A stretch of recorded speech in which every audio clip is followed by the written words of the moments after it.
Hey Jim, I know we talked the other night after Montreal, and if I could just, again, probably ask the same question, but define what you felt you made clear to that team in Montreal and what you look for, and I think you mentioned early in games.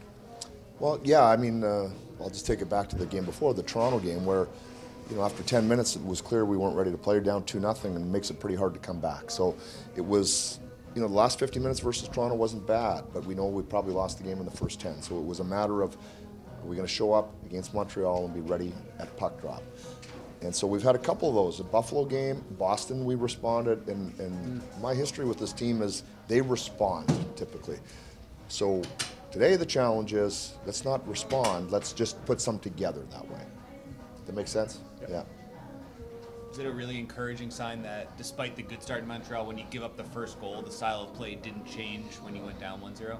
It's amazing when everybody knows that you're playing a good game and everybody's dialed into it, how that goal went in and there was basically no reaction on the bench. It was water off a duck's back, I think is the saying, right? We just kept going, and you just had a feeling that things will turn out all right, or they should, because we're playing well. So much of that just comes with how you're playing. You can come back from 2, you can come back from 3 if you think you're playing the game the right way, and we were in Montreal. Is today the day? Will 26 trying? You know what? I really wanted to get him on that road trip, get Akil out there, and just it was kind of a funny trip, the way it all came up, the way we played good, not so good, good, not so, and he never got his chance, and he's not going to play tonight, but he'll be in soon enough. Probably not soon enough for him, but soon enough for the team. How do you manage that conversation with him at this point, where he came into the year thinking he was essentially going to be, the 4C, and then hasn't had a chance to join it?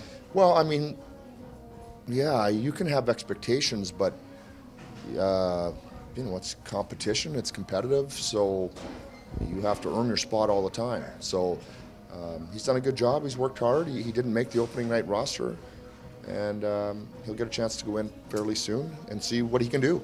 He's got a job to do. So nothing really given, and we like him. He's a good player, but he'll have to go earn a spot. Hey Jim, just looking at the Ducks roster, it looks like it's balanced, compared to what it has been in the last couple of years. Well, and then those guys are a year older, right? So they have a lot of good young players for sure, and now they're a year older. We talked about that in there, and with a year older comes more maturity, stronger, all those things. This is an improved team versus last year's team. We can see it already in the games we've watched them. Extremely dangerous because they're forwards, and they got a group of defensemen that join the rush. Very, very dangerous offensively. So, yeah, it's a perfect challenge for us to make sure we play our LA Kings style of game, and it's a hard one to play against, and to do it the full 60, and then we'll take whatever result comes. Obviously it's not a home game, but having had the long trip, then a couple of nights with the players in their own beds, and you said yesterday the best practice of the season so far, you come into today's road game feeling like it feels a little different than an average road game? Well, it does for sure. Just the chance to get home, the change in the weather, I think we all probably appreciated. But you're still on the road. You're in a hostile building. All the things that go with that. You don't get the last line change. So, soon enough we'll get out there and realize that we are back on the road, even though it's nice to be only an hour away from home. Any concern about what it might do for QB's confidence or mental state in terms of moving him out of that spot after all the talk over the summer about he's a center, he's going to drive his own line, etc.? Yeah, and he is those things. He is a center. I talked to him about that. So this had nothing to do with the way QB played. It had more to do with the way Turk played than with QB played. Q's a centerman. You'll see him back at center at some point this year for sure. And he'll have a long career at center in the NHL. But for now, what's best for the team? And so this is the decision we made that's best for the team, and he accepts that. He understands it. It was not a failed experiment in any way, shape, or form. Just we think he helps the team more there, and we think we can get Turk more minutes in the 3-hole.